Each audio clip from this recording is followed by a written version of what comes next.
श्री शिवाय नमस्तुभ्यम, हर हर महादेव, जय भोलेनाथ। ये दोस्तों, जैसे कि आप सबको पता ही है, पितृपक्ष के जो 16 दिन होते हैं तो उसमें 30 तारीख यानी कि 30 सितंबर की शिवरात्रि है और ये शिवरात्रि प्रदोष वाले दिन पड़ रही है। जी हाँ दोस्तों, तो अगर आपके चर्म रोग है या फिर आपके शरीर पे कहीं और भी किसी भी प्रकार का कोई दाग धब्बा है तो आप इस छोटे से उपाय को कर लीजिएगा, जो कि गुरुजी ने बहुत ही अच्छी तरह से अपनी कथा में ये उपाय बताया था।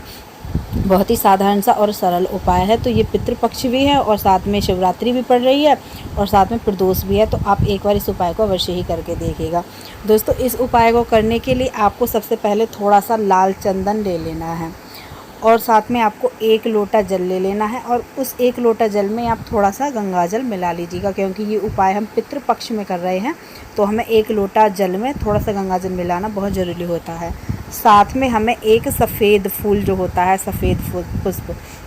अब वो सफ़ेद पुष्प आप ले लीजिएगा। ये उपाय आप प्रदोष काल में यानी कि शाम के समय कर सकते हैं, तो आप शाम के समय में इस उपाय को कीजिएगा। आप थोड़ा सा लाल चंदन ले लीजिएगा, साथ में आप 1 लोटा जल, उसमें थोड़ा सा गंगा जल मिला लीजिएगा और एक सफ़ेद पुष्प ले लीजिएगा। अब इन तीनों चारों चीज़ों को लेके आप पहुंच जाइएगा महादेव जी के मंदिर में। महादेव जी के मंदिर में जाने के बाद में आप जो एक पुष्प लेके आए हैं, सफ़ेद सा जो एक पुष्प लेके आए हैं, उस एक सफ़ेद पुष्प को आप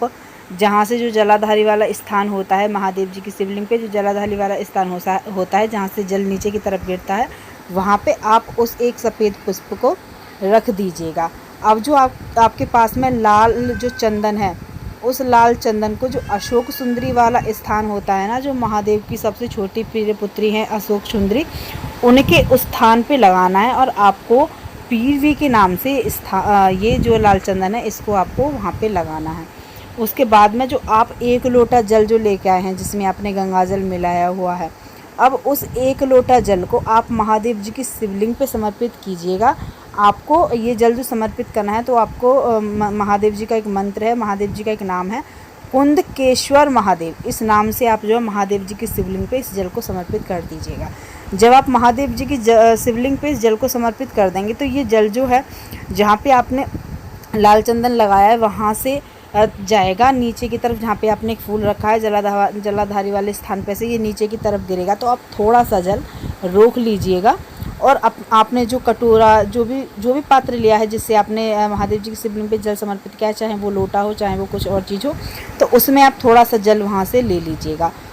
और जब वो सारा जल समर्पित हो जाए, जब वो सारा जल उस फूल के ऊपर गिर जाए, तो आप उस फूल को आप वहाँ से उठा लीजिएगा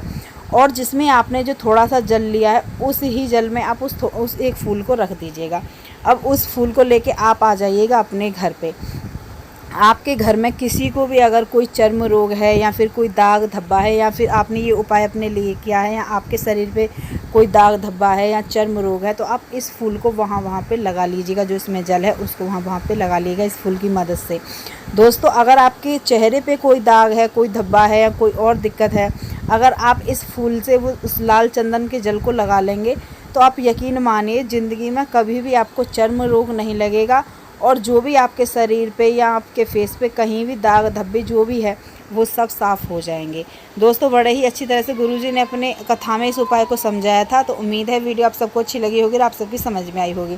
श्री शिवाय नमस्तुभ्यम, हर हर महादेव, जय भोलेनाथ की, जय माता पार्वती की। दोस्तों, बड़ा ही साधारण सा और सरल उपाय है, तो आप एक बार इस उपाय को अवश्य ही कीजिएगा, क्योंकि 30 सितंबर की